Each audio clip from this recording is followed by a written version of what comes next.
I'm Ronald D. Moore, the creator and writer, and I'm here with... Michael Reimer, the director of the Mini. And David Icke, the executive producer of the Mini. And this is actually the first time I think the three of us have ever sat down and watched the entire miniseries from start to finish, although we sat in the editing room for hours ad nauseum. And the retrospective, I'm sure, will be enjoyable. I just hope when we're all done with this, we all feel the same way about it as we did when we started. Well, we're drinking, so that helps. That's true. Let me tell you a little bit of the background just on this opening sequence that you're watching play out. The whole idea here, as I approached the script, generally was there was a great deal of backstory to set up about human-Cylon relations and how I had sort of reconceived the Battlestar Galactica universe as opposed to the original Galactica in the late 1970s. And one of the key differences that I wanted to do was to say that in the current Galactica version, that it was not a time of war, it was a time of peace, as opposed to the original series, and that certain things were very important that the audience know, namely that mankind had created the Cylons, and that a war had been fought, and now an armistice was declared, and it was a time of peace in the Galactica world. It was a great deal of information to try to cram into the open, and so as David and I were discussing various aspects of this, I came up with this idea of intercutting an officer walking into the space station and fading away, and each time you faded away, you'd read a title card that would bring you a little further along in the story, and you would come back to the space station, but then that officer would get older and older with each cut, and the idea would be that he was aging over a series of years, and you would then sort of like realize that, oh my god, this is happening a lot, it's boring, he just goes to the station time after time and nothing ever happens. And we actually shot that version, and then I think Michael decided, it was Michael's decision, I believe, when you were in the editing room, that didn't really work. No, it worked, but it was incredibly long, and we were running an hour long, so it was just one of those tough decisions. To really make it play, we had to bite the bullet and just get on with the story. And in truth, this was actually... it gave us an opportunity, even at the script stage before we were cutting it, to give the audience the backstory that Ron was just talking about. In the original script, the story begins with Starbuck jogging in a scene we're about to see, and in going over it, Ron and I felt like we needed the proverbial shark attack, something cataclysmic, something spooky to happen early on that then hangs above the audience like a dark cloud as they're waiting for the other shoe to drop. And so, to mix my metaphors. So, in many respects, because the scene was written later, much later in the process of the script development, it was able to take into account all the things we knew we wanted to set up for the audience to give them a context for the story. So we did shoot a much longer sequence in which you see this guy aging, and this is the older stage that he gets to. And in the sequence that was cut, we have a picture of my son Jackson, which Michael cut out. I just want to point that out. And this guy spent, he was there at 3 a.m. getting all these prosthetics and makeup put on. It was shot. It took 2 days to shoot. It was extremely elaborate. And but we actually hired the same makeup artist who did the makeup work for the series, and she didn't kill me when she saw me. We should also point out here that Tricia Helfer was someone who, as we were casting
The design of the Viper is very close to the design of the original Viper in the original Galactica series.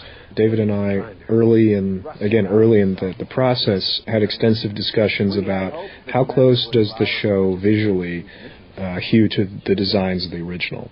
And one of the first things we said was, okay, the Vipers, we should make the Vipers look like the old Vipers. That's one of the key things of the old show, and that people remember, are fond about, and like the models of. So let's hang on to the old Vipers. The exterior of the Galactica should be roughly similar. There was some debate about how close it should be. I think I wanted it to be ultimately closer to the original than it turned out to be, but I think we all agree that it was roughly the same sort of alligator on skis sort of idea of what Galactica is. Yeah, the network had a point of view on all this, which was that there were the term that they had coined in the press was reimagining, which came to be a sort of popular catchphrase on the internet as people were assailing us for endeavoring to and has recreate now this. entered the common lexicon. Someone else is reimagining. Well, they've used that to describe the new Lost in Space. Yeah, reimagining. Yeah, now it's reimagining everything. Well, one of the aspects of reimagining was obviously. Oh, and here's a clip from Happy Days with Henry Winkler. With Henry Winkler. But one of the things that they wanted reimagined was the exterior of the Galactica, and so what you see in this as the exterior of Galactica is sort of a compromise between something more in the direction of what Ron and I originally had conceived as being evocative of the original, and the network's feeling that we do a reimagined version of it, and it's sort of the happy medium, I guess. I mean, this, for example, on a story level, this is a reimagining of an original Galactica sequence. In the original Galactica pilot, there is a card game that is played with the original Starbuck, played by Dirk Benedict, and he's the charming rapscallion rogue, eye for the ladies, and he smokes a cigar, and you get the feeling like he's a good card player, and that he's always sort of either winning a lot or he's always sort of losing a lot, and he's the rogue that you love to hate. As we approach the new Galactica and the new Starbuck, and we had decided to make Starbuck a woman, was one of the very, very earliest decisions. This scene was sort of mandatory. Okay, who is Starbuck in this version, and what's she like? And okay, she is going to be a bit of a rogue pilot, but in our version, a rogue means something more than it did back in the 70s. It means somebody who would actually take a shot at the XO, which is a very controversial sort of notion. There was endless discussions about it with the network, and it got a lot of flack on the internet from the fans. And it was one of the more controversial aspects of her character, but I felt, and David felt, and I think we all felt, that it was important early on to sort of lay down a marker and say, we are different. This is a different show. We're going in a different direction. The characters are more fundamentally flawed. The characters are deeper. The characters, will do things that, heroic leading characters in television drama don't typically do. Okay, I'm fine. Hey. There were several movies that were used early on as touchstones for what we wanted to do, and that list expanded when Michael came aboard. High on the list was Black Hawk Down, 2001, of course, and also, as Michael got involved, the original Alien. And I think that this scene for me was sort of a nod to that camaraderie and the sort of R&R spirit that exists between people on ships and people who are forced to live together for long periods of time, and the sort of casualness and offhandedness in the behavior of people, and how something like a fight could break out, not because of any external issue or dramatic event, but just because people get on each other's nerves and they fight. And I really thought that was an idea that was captured incredibly well in that scene. Also the handheld camera, the crushed blacks and the sort of highlights that blow out sort of remind you of newsreel footage, which are films like Saving Private Ryan and Black Hawk Down used extensively. And a lot of ad-libbing on the set, a lot of looseness where the actors are finding human bits of business to sort of flesh out this world. And to that point, I mean, one of the things that really pleased and surprised me to some extent, when this was all being shot, I was not available. I was producing a show called Carnival for HBO in Los Angeles. So David was directly producing this up in Vancouver, and Michael was directing. And although we had discussions and I'd had some limited input into pre-production, and then I got this box of dailies back one day. A large box of dailies arrived on my doorstep, and a huge box of dailies. And I opened them and was so happy because one of the things that really happened on the stage was texture. That scene that we just watched, where Adama is taking the clothes out of the closet, and there's a sense of a disorderly, rumpled mess in the commander's office, and the way he interacts with Ty, and the whole nature of the relationship. Shirt being off, all that, none of that was in the script. All that just sort of came to life on the stage, which was what I was really hoping that this would do, which was to give a different life to science fiction on television. And the person who most wants to do that is Edward James Olmos. In fact, in rehearsal, he decided that he wanted to start that scene sitting on the toilet, which we actually shot. We show him getting up off camera and zipping up his trousers. I think I somehow missed those dailies. And Ty waving. Well, and then without telling me, he directed Michael Hogan, Ty, to just quietly go up and shut the door behind him on one take. And we all looked at each other behind the monitor and sort of went, ugh, too much information. I'm afraid. We should say, since we're talking about some of these actors, that whenever you're sitting down at the earliest stages of a project like this and you start talking about characters and talking about what kind of story you want to tell, as a matter of shorthand, you start plugging in actors and actresses' names so that you're able to quickly get a sense or a picture in your mind of the character that you're talking about. And one of the things that sort of was shocking about how this all came together was that in the shorthand that Ron and I used at the beginning, we actually said Mary McDonnell in talking about this character. And as we began looking at prototypes for Adama, certainly being huge fans of Blade Runner, Edward James Olmos' name came up early as well. And both of them were pie-in-the-sky names. We never really had any expectation that we'd get either of them. And it was just always sort of for our own shorthand so that we would know what we were talking about. And to be sitting here now looking at this with Edward James Olmos and Mary McDonnell is sort of surreal because it just never happens that way. No, I felt very lucky to have those two people to work with. They taught me a lot and challenged me every day. Well, I guess we'll talk more about Mary's character, Laura, when she comes back. We should talk about this scene because it was caused quite a lot of controversy. And it was a it was seen written, very late edition. Probably the last scene written, actually. Yeah. I wrote this in L.A. when you guys were up here. Yeah, that's right. The obvious idea being, or maybe not so obvious being, we saw number 6 commit an act of destruction. Later on, we'll see how number 6 plays a role in the story, but it seemed like we needed some way of indicating to the audience that her presence held menace, and that whether by design or decree or by accident or by curiosity, there's something very, very dangerous about this woman. And so as David and I were sitting and talking about what that could be, and we were talking about various things, she could kill this person, she could do that, we could see her doing something awful and evil, I kind of remember just talking and just saying, well, what if she kills a baby? Like she's in a park and she sees this child in a stroller and she just snaps its neck, and David went pale and then immediately said, I love it. And then we went this direction, and this was not actually structured in the script to be, this is actually, if you were watching this on the air, this was the Act 1 break. This goes to commercial immediately after this. In the actual script, this laid out somewhat later in the process, and it was in editing, in post-production, that we decided that this was the best Act 1 out, because it sort of brings home the setup with 6 that you open the show on, and then sort of, reminds you of what's going on. It really draws your attention to this blonde woman and this sort of, again, the shark in the water. Now, when this was aired, people flipped out. I mean, it was when they did the ratings. There's a rating chart that gives you the moment-by-moment rating, and we lost a good chunk of the audience at that very moment. That then slowly came back, and so the network, in retrospect, was like, well, we never should have done that. But actually, I think it was one of the best things that we did, and it really does, it nails home the threat of this woman like nothing else does. And to me, it's not a sort of contrived Purian thing, because it gets down to the basics of number 6's character and who she is, and she is part of the race that wants to destroy us, but at the same time envies us, wants to be like us, is fascinated by us. And we were always talking from the head of the network down about the correlation between the Cylons and Al-Qaeda, and trying to find ways to elaborate that allegory.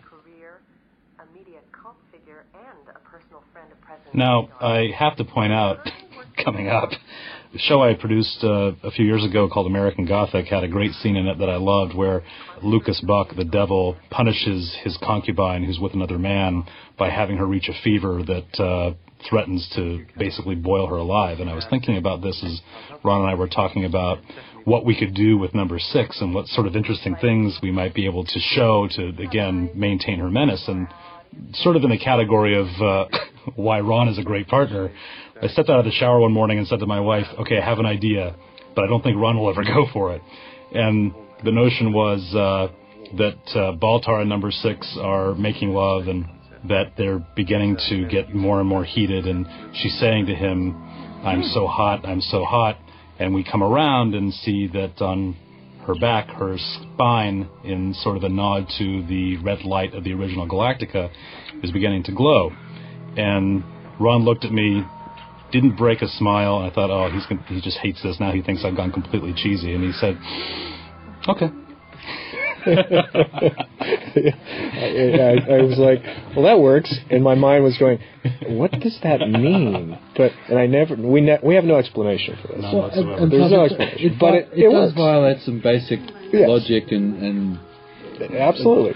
But at the same time, the whole idea that this number 6 character is the proverbial shark, and that her sexuality and her sexual power is directly related to the threat that she has against mankind is very important, because it's through sex that she is able to undermine and infiltrate the human race, and it is our great Achilles heel, it is our great weakness. Right. And, particularly once we cast Trisha, who has that power, she doesn't work it as a person when you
John Mann, who's an actor I've worked with on a part before, Haunted, and he's a wonderful actor. Also a bit of a rock star up in Vancouver, where we shot.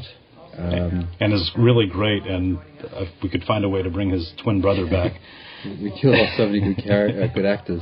That's right. Grace Parks, who's a regular on the series, who I think this is her first big job. And Jamie Bamber, who's playing Apollo, who I love what he did. He caused some controversy by playing the role with an edge of unlikability, ambivalence, complexity, which we're not used to seeing in the hero. So not everybody who watched the mini actually liked Apollo, which I actually thought was a big plus, but in the world of the mainstream that might not be perceived that way. The same thing applies to Laura's character, to Mary's character, Laura. You know, she becomes president, but she's not always, the strongest, most coherent leader. And as you were saying before, Baltar is a villain, but he's actually quite lovable in his own way. Well, I think one of the things that really changed for me about the character of Baltar from the page to the screen was, on the page, what I liked about Baltar was the ambiguity of him, not really a moral quality to him, although that's part of it. It was that he was always sort of blind to his own weaknesses. There was a great deal of arrogance. He was, a scientist who had reached the top of his profession. He was good on camera. He'd lied to women. He was very slick. And then it all blows up in his face, and his first instinct is to call a lawyer. I liked all that on the page. What I didn't see coming, and which I think is really a delightful part, is how funny he is. James and Michael and everybody involved on the stage really suddenly made this character not just sort of despicable and weak and complicated, but also very funny and lovable at the same time, which I never really anticipated. I have to go. For those who are paying careful attention to the opening of this scene, the children playing what looks like a, sword game with each other are actually wearing little Cylon masks and waving Cylon swords circa From the original Cylon. Yeah, circa 1978, Battlestar Galactica. So get your freeze frame button ready. But just fast forward past the strollers that you saw in the background earlier, because those do torture me every time I see that. Oh God.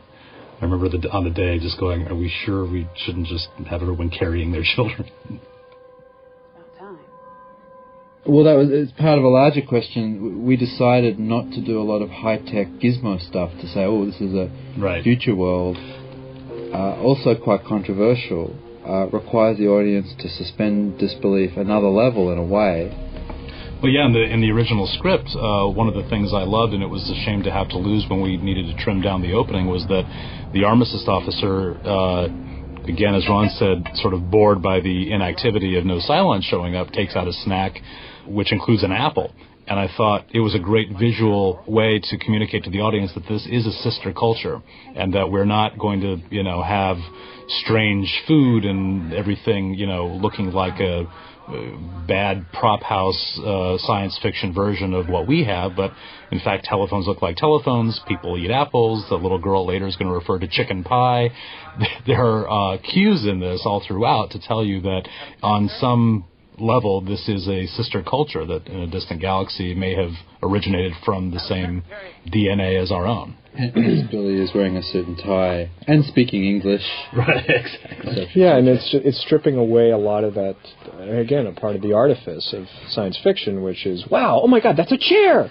What a strange, crazy chair in that world. And you're so busy sort of getting fascinated with all those sorts of details that you're sort of more distant from the drama involved and more distant from the characters. And at the nature of this particular episode, this particular story, is the end of the world. And watching the end of the world take place in the post 9/11 world has a very different resonance, I think, to the audience than the audience that watched the original Galactica in 1978. We've all gone through a day, an event, a trauma where you're just going about your life and suddenly everything changes and people are dead and just this bolt from the blue attack happens. And it felt right that when we were doing this miniseries that we played as truthfully as we can, and that we not sort of gloss it up with, space clothes and space hair and make these people strange, wacky aliens who are going through something. And so much of it comes down to performance, and, you have to give Michael the nod here for finding a way to, on every level, not just with our leads, but many characters who we've now brought back to be series regulars in the series who were Michael's selections up in Vancouver. Paul, the actor playing Billy, Campbell is a brilliant. Candace, Candace, who you just saw, the black girl. Who's playing Duala. The guy who looks like Kevin Spacey, who we just saw, who's playing the character. Matthew Bennett, who does a great job as the PR person. It was great. Yeah, we really got lucky with even the minor roles and the supporting roles. And again, it was all sort of contributing to this central idea of reality, and always going back to that notion of, at every level, from the way it's shot to the CG, the computer graphics, to the wardrobe, and so on and so forth, that the way the dialogue is read, the way it's written, obviously, but the way it's read and the way the characters interact with each other is very naturalistic. It's not theatrical. It's not done in a vein that calls your attention to it. It's the kind of conversation that you might hear every day. We called it naturalistic science fiction. Exactly. We're taking the opera out of space opera. Which we got away with because you write very coherent, I don't want to say theatrical, but the scenes are well structured, they're tight, they're heightened. Right. There's a structure there that you can mess up a little bit. Mm-hmm. There's a lot of wit, there's pithy, clever stuff. If it were really naturalistically written, it would be incredibly boring. Right. Well, one of the first things you said to me was, okay, yeah, I understand what you're going for in the docu style, and it's more naturalistic, but you pointed out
it usually ends up being the worst scene in the movie, or a scene that you end up cutting. And I really thought that the staging of this and these two actors' ability to find a fresh way into these ideas is quite an achievement when you consider how many times they had to read this thing. Mm. So this is Baltar's house on Caprica. Again, there's a lot of wood, natural fabric, a lot of earthy texture. It's not high-tech chrome and glass. We just tried to make this as relatable as we could. And one of the great things was, again, I don't know when you're viewing this, but as we're recording this, we are in the midst of producing the series. We're shooting episode 2 as we speak at this moment.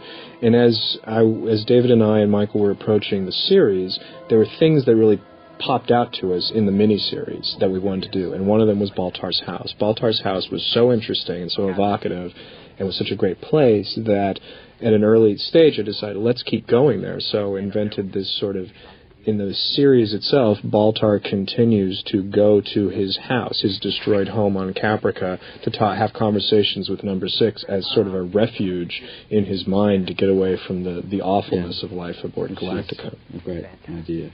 A great idea, and just viscerally to be able to get out of the ship every week, Yeah. is and go to this bucolic, idealized, sort of romanticized place where the sky is blue and there's a beautiful woman waiting for you is quite something. Yeah, Baltar has the great bachelor pad. I mean, he has like the coolest bachelor pad that any of us ever wanted, with the view and the blonde and the big TV. And So just again, the beginning of the scene was very behavioural. You got a sense of the estrangement between father and son here. Michael didn't want to use a shot. Very naturalistic. That then leads into a more, I guess, traditional scene in a way, although we allowed the actors a lot of freedom. I say we because normally the writer, particularly writer-producer, is much more precious about their words and the intention of their words being preserved. And it obviously didn't hurt that Ron was otherwise preoccupied. Yeah, right. but Ron was, when he did see it and when he was around, was extremely encouraging about letting us try to get to the truth of it. Loosen it up. I was very happy to see the only time Ron ever called about dailies was to talk about how much he loved it. In fact, I don't think you ever took issue with any of the... No, I mean, I was very pleased because at Star Trek there was a very ironclad rule that the actors were not allowed to change lines of dialogue ever at all unless they called up specifically on the day, talked to the writer and said, can I change this to that and there to there are. And on some level that's a good thing because it sort of preserves the intent of the scene, and Trek was going after very stylized, this is how Starfleet operates in the future and they talk in a certain way. But at the same time it also sort of stifles creativity on the set, and it's not allowing the actors and the directors to find the truth of the scene and to make it comfortable and work. And in this scene being an example, not so much in the dialogue, but in the staging, you'll notice Eddie never, the character Adama, never turns to look at his son. I don't remember if that was something that found itself as you were directing the scene, Michael, or that was premeditated, but it was such an interesting choice because he literally never turns to look at him the entire time. It was actually Eddie's idea to not look at his son. I like the idea in general because in films often actors are too busy making eye contact when in life we'll actually have whole conversations and never look at each other. It certainly spoke to Adama avoiding his responsibility and connecting with his son, the tough military man who gave up everything for his personal life. And it also just tends to change the weight of the scene and put it more into Adama's head, that his son is a voice in his head, feeding his own guilt.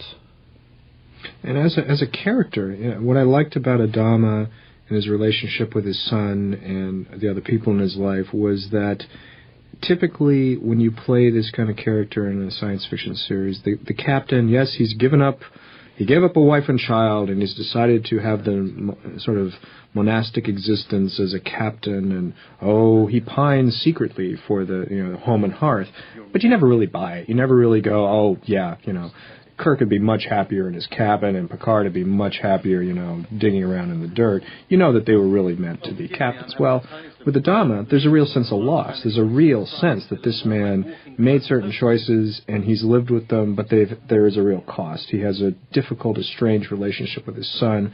He's divorced from his wife. She's getting remarried. He's not close to anybody. And he's at the end of his career, and he's on a ship that's about to be decommissioned and retired, and he's going off into the sunset.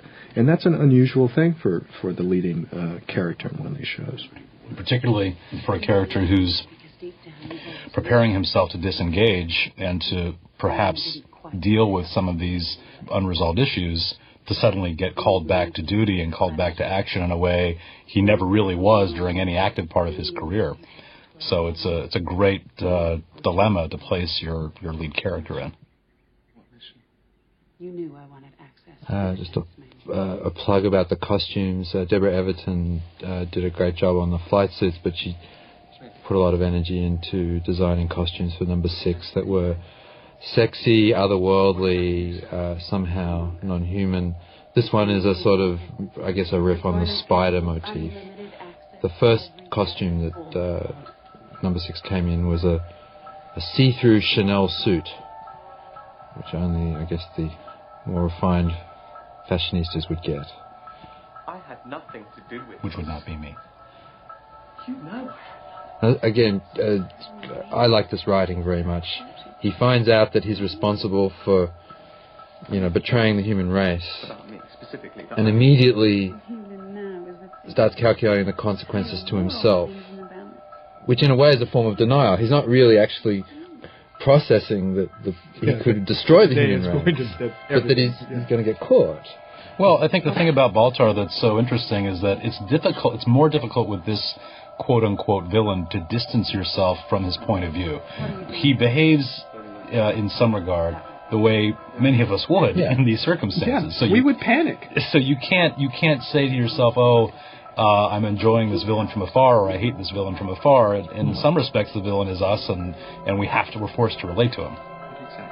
When he finds his lawyer, though, I don't say to myself, "What a reprehensible person." I go, "How cute that he would think to phone his lawyer about the end of the world." And it's something that I would do. It's like you're looking for ways out. Okay, how do I get out of this? Yeah, I know millions are about to die, but I'm going to get caught, and I better call my attorney.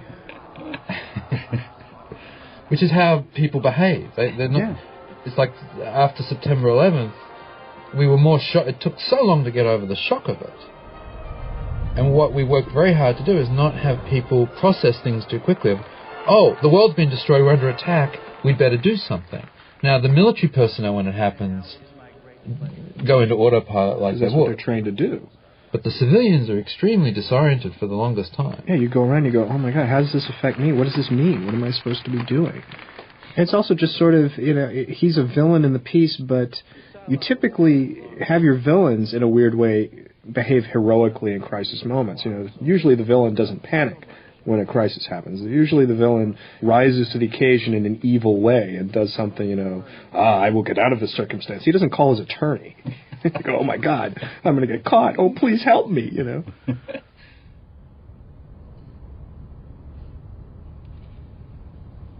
That's Michael Hogan, who plays Ty. Another local actor who was... very talented. Yeah, very talented, and someone who we were just real fortunate to get for that role.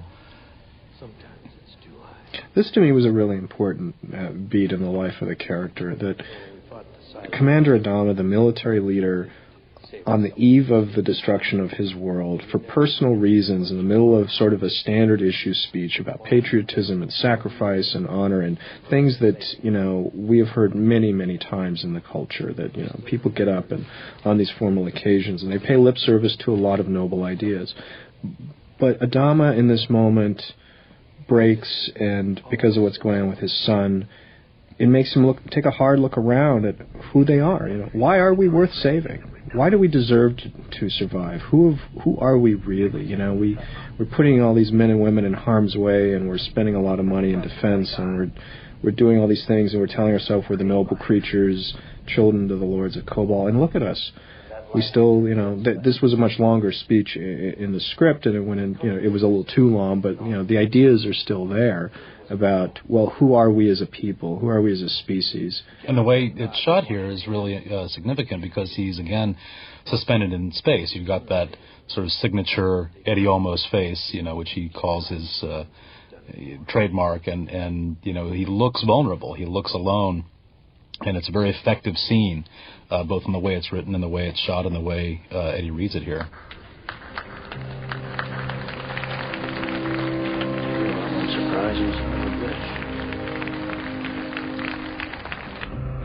I think you're particularly right about the resonance. I felt a lot of resonance reading it post-September 11th, that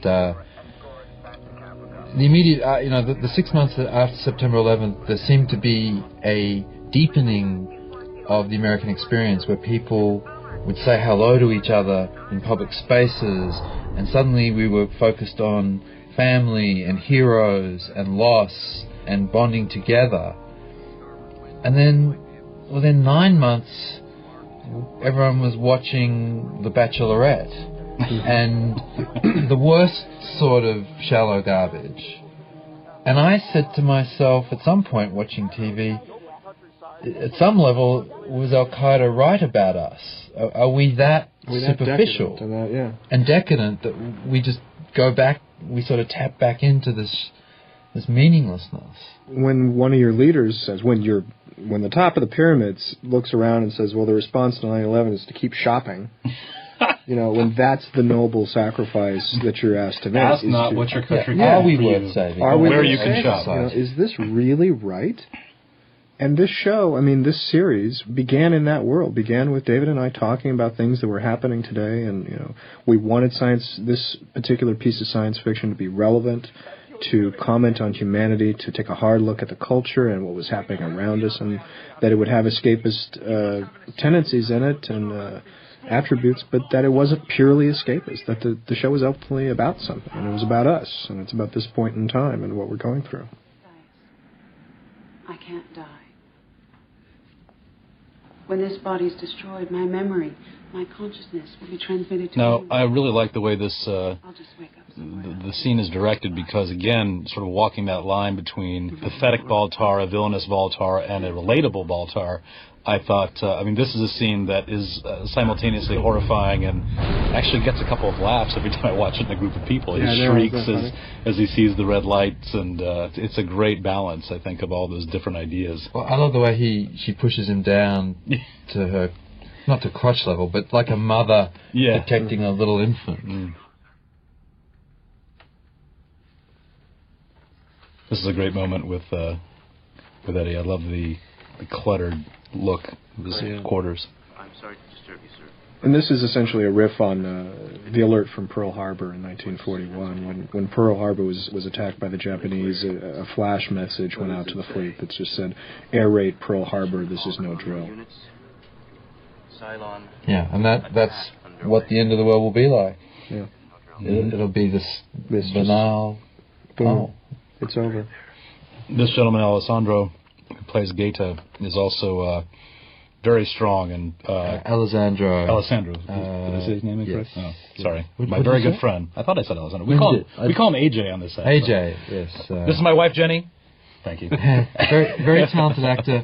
Makes all that techno stuff sound really weighty. He's too good at that because as someone at Star Trek, we would glom on to actors like that and say, "Hey, guess what? LeVar Burton says technobabble really good. Give him all of it." And then suddenly he's stuck saying all these preposterous lines because he can sell it. Well, fortunately for us, the recent discovery we've made in episode 1 about AJ is that he's incredibly funny, and so as the series evolves, we're going to see Gaeta in more compromising positions. We've mentioned Michael Hogan here playing Ty. I just want to also mention Aaron Douglas, who plays Chief Tyrrell, the guy in the orange maintenance suit, who on paper had a much smaller role. In the script, Ron would write, and then Tyrrell sorts out the deck, and we're left there going, okay, what is that? Well, let's figure it out. And so I threw in the ball, and he ran with it, and he ad-libbed and created business, and sort of my favourite sort of actor who never stops acting. Until I actually never call cut, I let him keep going. And Eddie's one of these guys as well. He'll go on to the next scene. He'll get on with the business of running the ship, and it shows a real commitment imaginatively. Well, Aaron Douglas is, I keep calling him Little Duval, which is probably not a good thing considering we haven't negotiated his series option for year 2 yet. But he does, like Duval, never stop acting, and he's a great listener and a great ad-libber.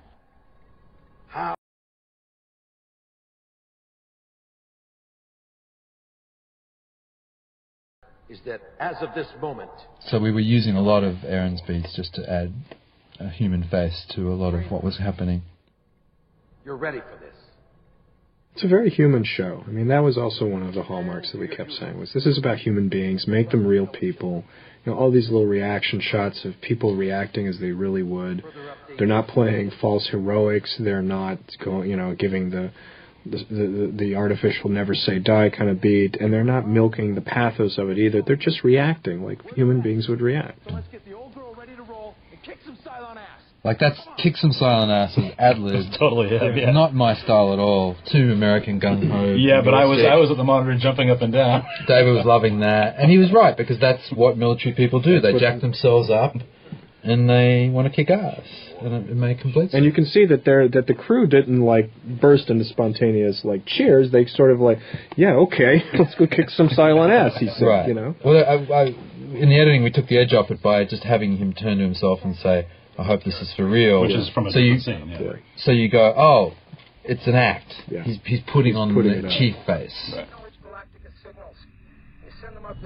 Something we haven't talked about yet is the idea of less sound in space. We started with no sound in space. We weren't gutsy enough to do no sound. Yeah, no sound was a little too... I mean, that was where we started, was let's play it real, no sound in space. And then it just became too much. It became a distraction, really. And partly because, our collective understanding of these types of stories is such that we come to expect sound in space, and also partly because you were cutting from interiors to exteriors, it was just so arrhythmic, you couldn't get into a scene because you were constantly being nagged by this, sound discrepancy. Relative to another Star Wars type film, the exteriors are much more realistic in that it's muffled as if we're hearing it. Yes. Through I was very happy with what Anifex did here, because this was something I was clinging to from my memory of watching Star Wars for the first time. Was I loved how the radio voices sounded in the Rebellion headquarters when they were attacking the Death Star. It just sounded really authentically dirty and garbled, and like these were Dixie cups and string basically tied together to get these sounds. And I really thought Anifex, the sound house, did a great job sort of manufacturing that idea again, which I really hadn't heard since the original Star Wars. And it's a much messier, dirtier way of hearing pilot chatter and radio voices. It's a quarter of the fleet. I need pilots and I need fighters. Here's another scene where Eddie's not making eye contact. Wait, I'm beginning to see a trend. I seem to remember an entire squadron of fighters down on the starboard. No, he does, and it's a different sort of scene, obviously. Well, yeah, because the character is much closer to her than he is to his own son, which is actually an idea we're exploring a lot in the series. It sort of conjures up the feeling of a closer relationship. If you don't have to eyeball someone all the time, you know them better. Exactly. I point out that insert shot of the museum velvet rope hitting the ground was Peter Dashkowitz's call to remind us that we were in the museum section of the ship. All right, let's go. Everybody pick a bird. I believe as we were shooting this, we were behind schedule and losing the day, and so... All Aaron's stuff there was mostly, again, lived. I'd like to mention Candace again, who... along with AJ there, really, if you'll notice, they run the entire ship, dashing around.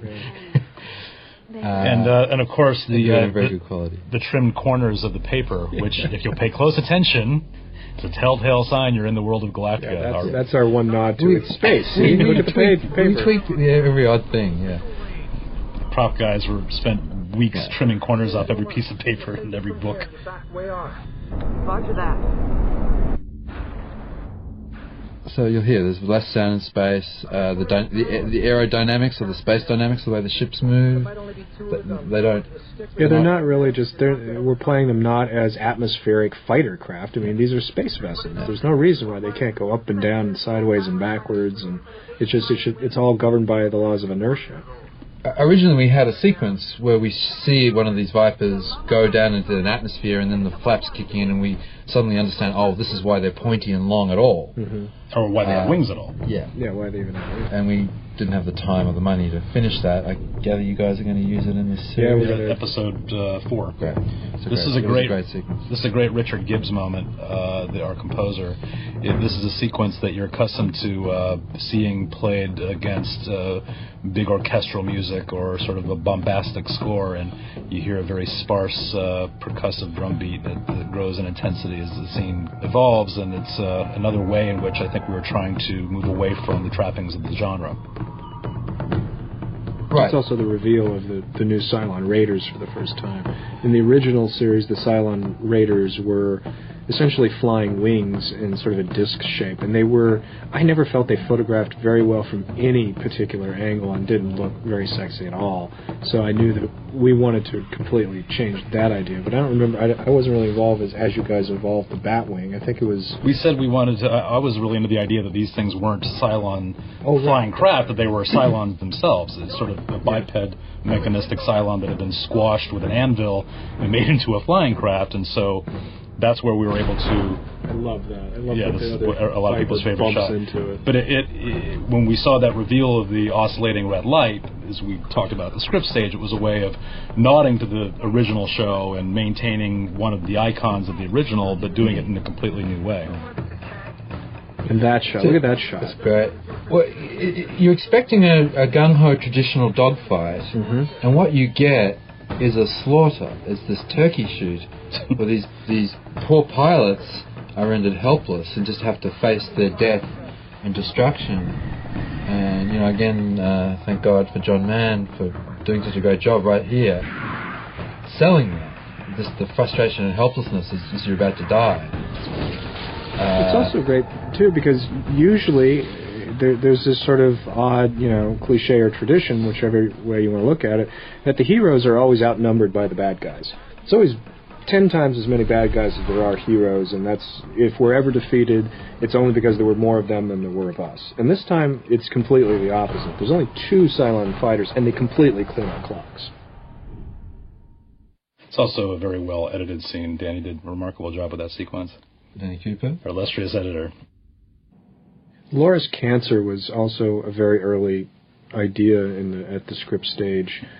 I thought there was something interesting, not only about this woman who is, 42nd or 43rd in line of succession to the presidency, who, on the day the world ends, becomes the president. That alone I thought was an interesting notion, but that she also has this built-in sense of mortality on the day that everyone else dies. And that it's a disease that we all know and recognize, again, a nod to it being the sister culture. Yeah. Oh, this is something out of real life that I understand. Yeah. Cancer being sort of a recognizable Earth problem, something the audience can relate to, was where I wanted to go, as opposed to giving her some made-up sounding, bizarro, exotic disease that doesn't matter to anybody. When you say somebody has cancer, it means something. It brings an emotional response from the audience. It grounds you in the reality of it. You've suddenly put yourself into Laura's predicament. In the same way, although it's a different issue, it's the same reason why I chose to say that the Cylons attacked Caprica and the other colonies with nuclear weapons, as opposed to photon torpedoes or some made-up thing, because you say that nukes are going off, it scares me. It scares the audience. It's a real thing. It's a terrifying weapon. You know what that is, and it chills you on some level when a nuke goes off. You say that photon torpedoes or, electroplasmic bombs are going off, it's just kind of made-up stuff, and you kind of brush it off and say, oh, yeah, I'm sure they're scared about that. Which is the same reason we didn't have laser beams and laser pellets. That these are railguns, tactile chunks of metal with explosives in them hurling through vacuums, piercing the side of the ship as you're about to see.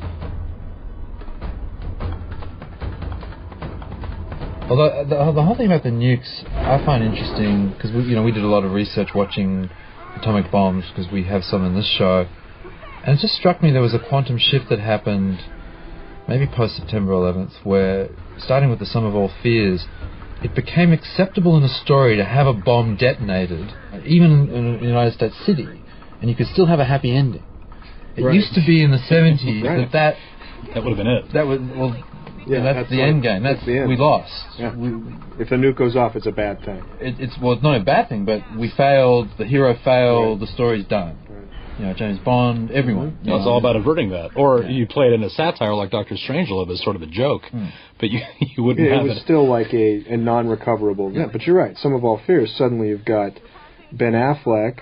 People living with atomic war, as we do in this show, and it just strikes me that the public tolerance for that has completely changed. Not for the better, either. No, now it's more we've become more accepting and more forgiving of that idea. You can survive an atomic attack. It's like, we can make it through that. That'll be okay.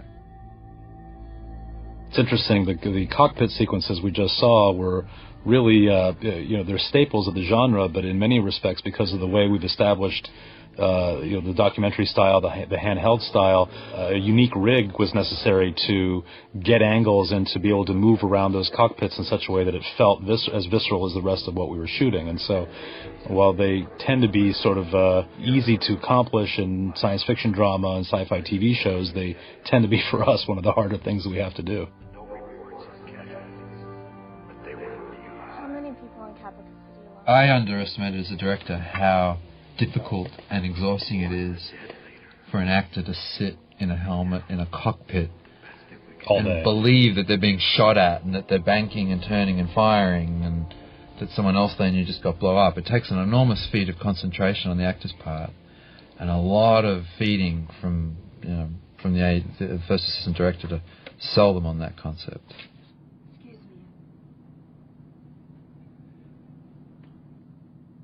So here we have Mary's character Laura beginning to take the uncomfortable role of leadership.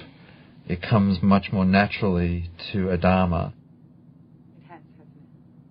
And again, as we were saying about Baltar, with these characters being us in some respect, I loved how this idea tapped into anyone who's had to, not necessarily step up to a challenge, but just have to sort of behave as though they knew more than they did, or function in a role where people were coming to them asking for help or asking for direction, and in many respects just having to make it up as you go. And in the later scene we'll see where she's sworn in, Michael and I had, because it was alluded to in the script as well, the shot of Lyndon Johnson being sworn in aboard Air Force One, and in fact the shot sort of matches that, with the idea being suddenly out of nowhere, those you least expect to be in control are in control.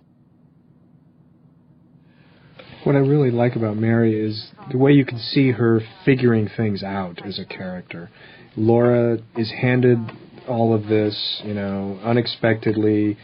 She sort of naturally decides she will tell people what to do on board the transport ship and sort of naturally assumes control, but it's not instinctual. You can watch her figuring out what the next answer is. You can see how she decides, you're going to do this and you're going to do that. And when she's presented with someone who challenges her here, you can kind of watch as she processes it. Yeah. She figures it out. She decides how to handle this man. That's a good question. The answer is no one. We had a general strategy we got out of rehearsal, which was, let's try to make this as messy and ugly and awkward and difficult as we could every step of the way. And, Mary was constantly pushing the boundaries where I'd have to pull her back, or maybe we'd have to choose a take where she was more in control and competent, because there's just the demand of the story that you want your heroes to be good at what they do. You want to invest in them emotionally. If they're complete losers, you can't go with them. But you hear stories about movie stars always wanting themselves to portray characters that are smarter and more heroic. And the great thing about Mary and Eddie is they were constantly wanting to go the other way, to show the messy bits of who these people are. This is an interesting scene. You have Billy finding out his entire family was wiped out. Billy, Paul, very talented actor, are sort of pushing him to be more emotional, and he never got there. And now I realise he played it so real. It's that level of shock and disconnect that makes that scene really work. And the fact that Mary doesn't give him a big hug, but sort of pats him lamely, like, I don't have time to deal with you right now, buddy. I'm moving on. She's not perfect. She can't react perfectly to every moment. She does the best that she can. This I always like too, and again, it's something that's on the page, but that moment right there, where she contemplates the idea of surrendering to the Cylons. If you're a member of the cabinet and you're contemplating, has anyone asked the president whether we should surrender or not? That should have a major thing. And you say that and you put it in a script, but 9 times out of 10, it's not going to be there. But Mary, you felt the weight of that moment sort of land on her, like, oh my God, what am I about to say?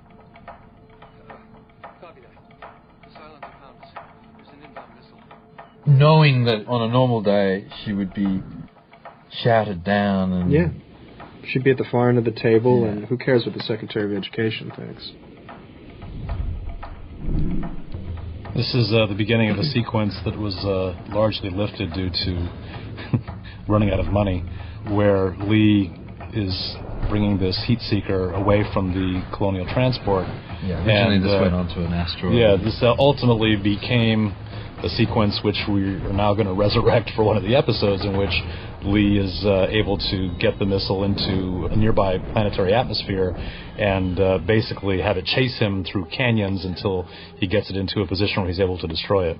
Which I'm very gratified about because it was a very cool pre-visualization sequence. And oh yeah, we had the previs cut into the edit, and it was all going to happen. And Zoic excel at that stuff. That and spaceships and fighters in daylight. There's something about that that's particularly interesting. Again, back to the iconography of nuclear war and imagery that we've seen and that conjures up a very visceral response. You have these mushroom clouds on the horizon, which we go back to a couple of times through the sequence. But again, strangely pastoral. But to reinforce that paranoia and that fear. These are images we've seen in newsreels and movies like The Day After, and they've always been these cautionary images and scenes from Hiroshima and the kinds of things that we can't ever allow to have happen, and to be able to use that imagery to create a reality on this planet that's very close to us and that has us relating to these characters and to their level of fear is, I think, incredibly effective. And Gary Hutzel did a remarkable job both on the research stage and then in the execution in helping us to understand how all this would really work. There's a lot of emphasis placed on the physical reality of this, how far away the bombs are going off, what the state of this particular meadow would be, the weather, the color of the sky, what these people may have seen, where they're running from.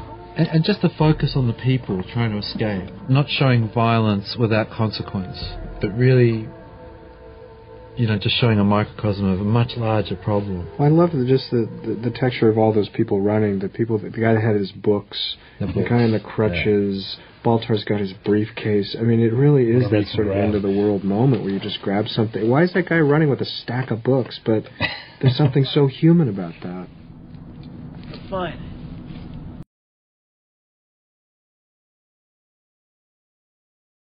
Took some publicity photos. So here you have Jamie still, keeping that surly edge in Apollo. You can see it in his father. He's a bit brusque. I can't tell you how glad I am to see you. Oh? Why is that? Wonderful Matthew Bennett manipulating and pushing him. Is something wrong with your pilot? This was Ron's least favorite location. This was actually this is inside a ferry. Yeah, this is day 2, right? This works pretty well in the cut. When I saw the dailies on this was my one moment. It'll never cut with the interior. Yeah, I just didn't think this looked anything like this interior, and I was afraid of how they were going to cut together. But actually, nobody else ever had that reaction but me. I just want to mention it. It's my job here to also take the edge off of all of our self-congratulatory conversation and make sure I point out all the things that we don't like. Yeah. The flaws. Any flaw. Start the cargo transfer. This scene that's a little bit of a confusing exchange when he comes in and says, thanks, and the other guy says, thank her. It doesn't really make any sense in this particular version because we did have to lift the other sequence. When Apollo went off and was being chased by the Cylon missile and went very far away from Colonial 1 and was down in the canyon and then ran out of fuel and essentially got lost, there was another follow-up beat where Laura insisted that they go after and find Apollo, and it was a story point that she was the one that really rescued him. I love this scene because you're expecting Apollo, the hero, to take charge and argue with this upstart schoolteacher. Yeah.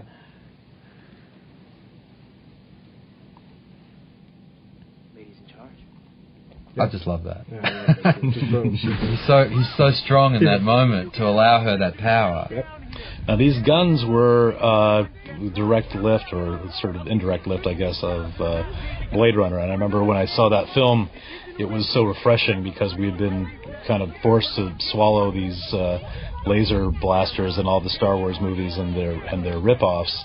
And in Blade Runner, you had these guns that fired these strange detonating projectiles that was just so refreshingly analog. And so we based the design of the pistol and also what it did, which later in the scene we'll see all too well, on the Blade Runner weapons.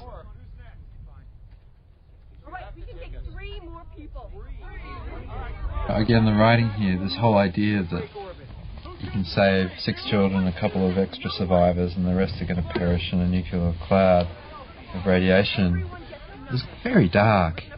and confronting and realistic.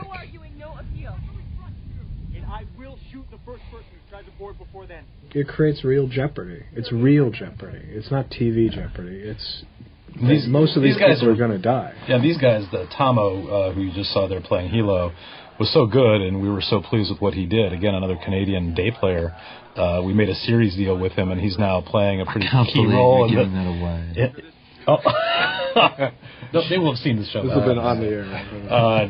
He has a key role in the series, and it's great when you can discover talent like that. This is Ron Blecker, he was our military assistant. He took the whole cast on a boot camp and scared the hell out of them. They came back so happy, though. They had such a good time. They had learned some sort of military bearing and decorum, but more importantly, they'd bonded in this way that I think reflects on the show that there's this... That shot right there, that's one of my favorite shots. Me too, yeah. That's a great little Gary Hutzel moment. All of this is, I love this whole sequence because it makes me feel that the Galactica is a real, aircraft carrier in space. Well, of trouble launching. There's problems. An old one. And this breakdown in particular, which also speaks to that, we had to fight to keep when the show was running long. And in fact, when this broadcast, it was somewhere in the neighborhood of, I believe, 6 minutes long, which is pretty unheard of. And I have to say, we were fortunate that the network was willing to give up whatever that number of minutes were of advertising to let us be this long. But this scene right here was in the crosshairs for quite some time because it's not specific to story. It's not necessarily critical, and yet without it, you don't really get that sense that these things break down and that these pit crews literally have to work like mad to get them back up and going, and all the risks associated with that. Well, it's one of the conceits of Star Trek, is that the Enterprise doesn't break down for no reason. I mean, the Enterprise, if it breaks down, it's because there's an alien in the engines or something. Something's wrong if there's a maintenance problem on the Enterprise. And that's fine. That's the way that show operates. In our world, we're making a point that this is a real world. Things just break down because things break down on Galactica. And they just want to get these fighters out into space fighting. Yeah. However they can. Just throw them out there. Get them out there somehow. I so really love this, again, sort of reminiscent to me of the original Star Wars when the Resistance is listening to the battle over the radio and hearing this stuff that they can't see, and the frustration of that, and I liked how this all kind of came together. This is great stuff, too. Katie's always so strong at making all those beats feel real. Yeah. Also, I want to compliment Nikki and Michael Eklund, who were the maintenance crew, trying to make all that look real and doing a great job. People are going to look at Nikki a whole different way after episode 3.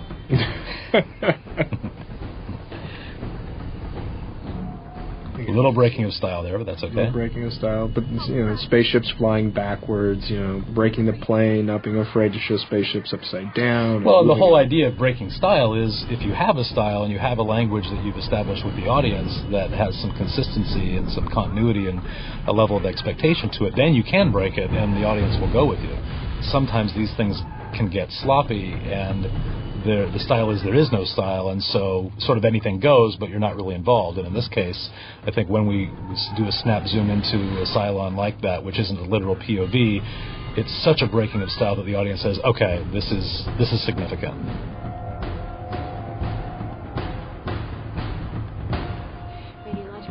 I think another important thing we worked hard to do is show people dying. Real pilots getting blown up in a realistic way.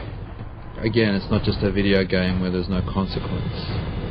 These people are in a desperate place. They're prepared to do desperate things just to survive. There's no time to argue about the niceties and procedures. And that third nuclear missile gets through just because she misses it. I mean, there's no other greater plot point. It's not some, the super secret Cylon device. She just misses it, and it goes past. Now, of course, that was a much longer and more elaborate sequence once upon a time, but in truth, I mean, like all these things, you watch them, and I have a hard time remembering what it used to be because it seems to work. Well, I think you can sum it up easily by saying, in the director's cut, I delivered a show that had 600 visual effects, and we were budgeted for 150. Yeah. Ended up with 3 or something. Yeah, 300. Yeah, we ended up with 300. So there's a lot of great stuff that went out the window, as there was a lot of great bits of drama that just didn't fit. Well, I think one of the learning curves that Ron and I were behind when we set about to do this, and it's something that we're still actually correcting for in the series, is that in both of our experiences, TV producers, scripts tend to go fast. Ron would shoot Star Trek episodes in the 60-page length that would run, 45 minutes. Same with me on shows like American Gothic. Scripts are always long. Michael got the script, and it was much longer than the amount of minutes that ultimately the running time would be. And he tried warning us that the show was going to be a lot longer. And Ron and I kept saying, well, in our experience, don't worry about scripts for a 45-minute episode, so don't worry.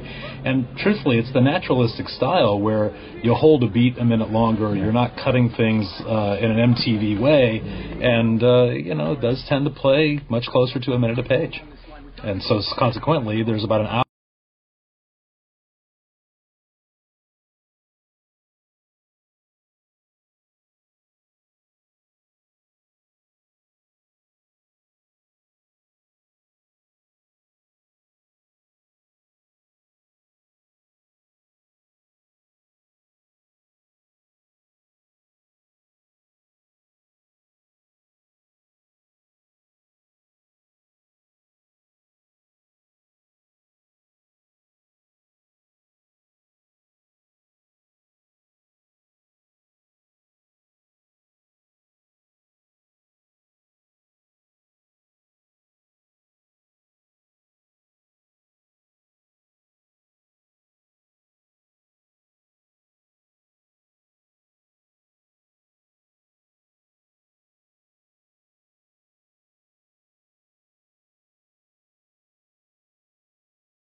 but it meant a lot to us to try to make all that feel real. And I love that people went over to him.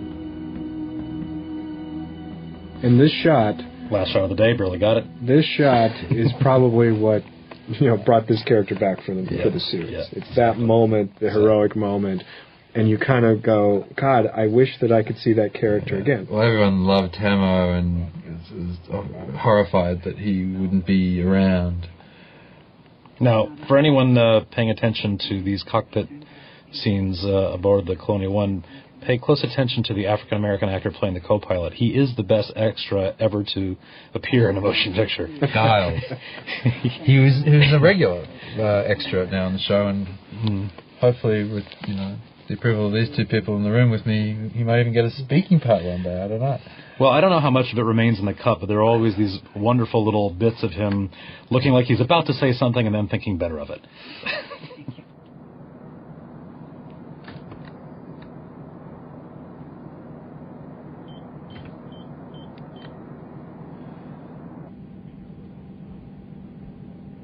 This is one of my favorite shots. Joel Ransom, the DP, who sort of married the documentary style with this sort of blown-out, glowy look. It's really beautiful, and at the same time holds the reality. And this sort of that tracking shot coming down the Colonial One was one of my favorite shots in the Mini.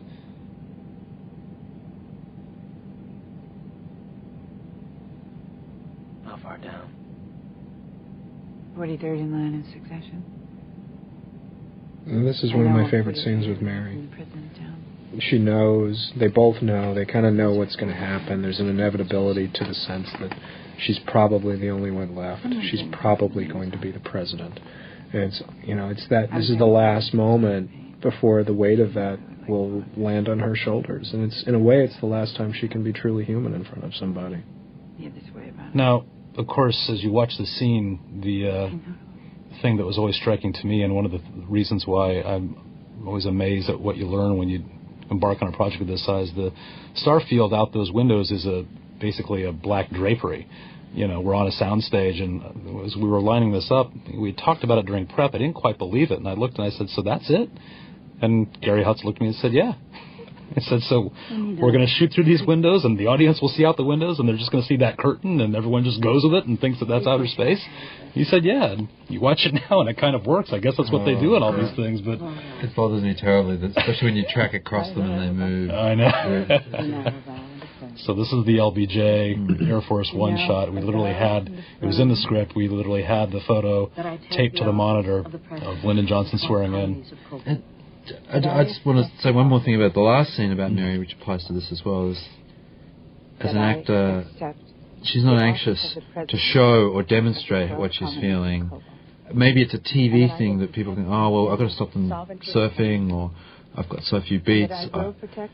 She'll have a moment, but try to hide it in a way, and you can see past that and see into her eyes. Well, and in this moment, her behavior here and that handshaking, and writers months later who we've spoken to, and directors, the director who's directing now the episode 2, talk about that scene and that moment, and Mary so delivered the emotion and was able to convey that very complex idea, and it really resonated. It became, in the minds of many who saw this, a very trademark moment of the miniseries.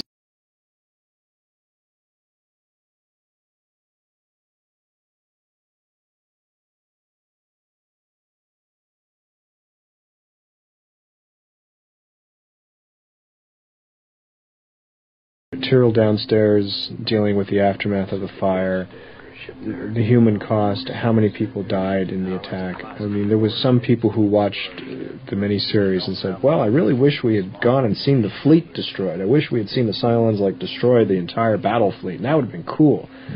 Well, you can make the argument that that's a cool thing to go see on a strictly visual candy special effects extravaganza. But this moment, the real human performance here says more about loss, and death, than the makeup on Michael's face, or which isn't bad. 100 explosions. No. Yeah, I disagree with that comment. It actually takes away from the doco feel. Yeah, I agree. Because in life, you don't see everything. No, you don't. We're telling telling the whole story from Galactica's point of view. This was a scene that was added in part because we began to understand that Aaron was as good as he was. It's also a key telling moment on Adama. I mean, the way he handles this, the step right into the guy's face, he makes eye contact here. Yeah. It's very low. Yeah. Don't dick around with me here. Because this guy, even Aaron, as experienced as Tyrrell is, he's still a rookie. He's never seen combat. Mm-hmm. He's overreacting emotionally to the circumstances he's dealing with. And the Warhorse veteran says, you keep to the protocol.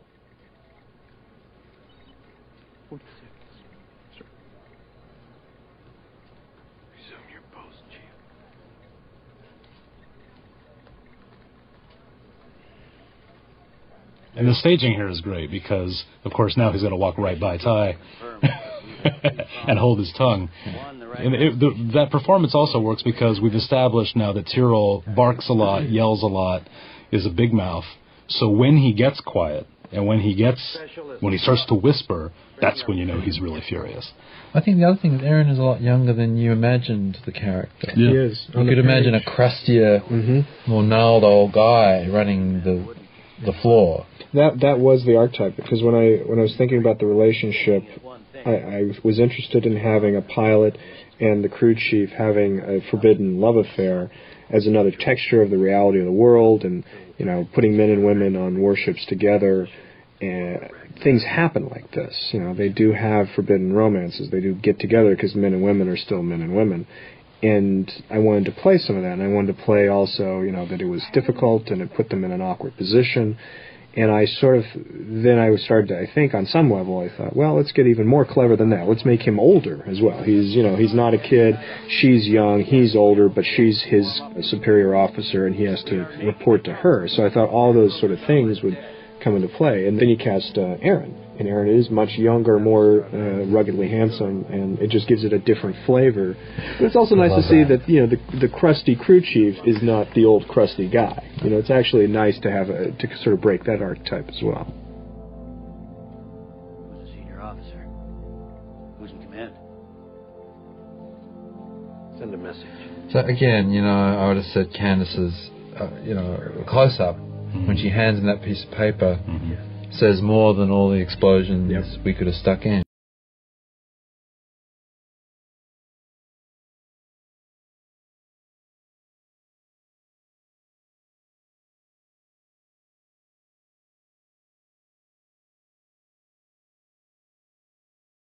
We're making an attempt to sort of draw distinctions in how these different vessels are operated. This, what has just become Colonial One, feels like an airliner. It's a big 747, and taking people around. The cockpit plays like a cockpit does, the way pilots speak. You have that sort of feeling going on. And on Galactica, we treat it like an aircraft carrier, like a naval vessel. There's a CIC, there's ranks and protocols. So you're mixing up sort of the environments, and all spaceships are not exactly the same. All spaceships don't have captain's chairs, and all spaceships don't have view screens. And we're sort of mixing up the environments and making it a more interesting world. Commander Adama, that we are currently involved in rescue operations, and we require. So this is the beginning of the Laura Adama conflict. And how long it will take him to get there. Almost unconsciously she starts reacting, provoking. From the very beginning, their relationship. And I love this scene because I just love the way she puts Lee on the spot and says, well, yes, I know you're Adama's son, but I'm going to treat you as an adult with your own set of obligations and responsibility. The great thing about creating these two characters, because of course in the original Battlestar Galactica and in most stories like this, there's the one patriarchal commander. And I thought the great idea that Ron had about separating the responsibilities, so that you had a military commander and you had this person who's eventually going to rise to a position of head of social governance, was a way of creating conflict where in those other stories you can't, because the one person is sort of all things and they tend to be sort of idealized and perfect. And by separating them into two people, now you can have inner turmoil actually play out as drama between two people, one taking one side of the argument, the other taking the other. And that's something we're not only exploring in this series, but also flipping, so that when you expect one person to have one point of view, they might have the opposite. And there's also something vaguely unsettling and, fascistic about having the military commander be also the commander of all these 50,000 civilians that I was never quite comfortable with. Right. Is your ship's FTL functioning? That's affirmative. That little beat there that went by, Eddie did so well, the is your ship alright? Yeah. Which is a really hard thing to do right. It was in the script. It's why this space opera where you've got all these family relationships I'm playing works for me, because it's not just taken for granted. It is a problem for all these characters that they're related, and they have this history and baggage. It's like, yeah, they're professionals and they have to do their jobs, but they're still human beings and they still know each other, and all this stuff colors all their decisions and their choices. Well, and almost here, I mean, Eddie made a very conscious choice from the beginning, which was to play, sort of the Steve McQueen or the Clint Eastwood style commander. He's not pontificating. He's certainly not James T. Kirk. He's not used to having people argue with him. Yeah, and so he has this stoic sort of countenance about him, and so on the one hand, people might criticize that and say, well, he's not talkative enough, or he's not charismatic enough. But what works about it is that when he does need to emote, when he does get angry, or when his heart does break, or when he does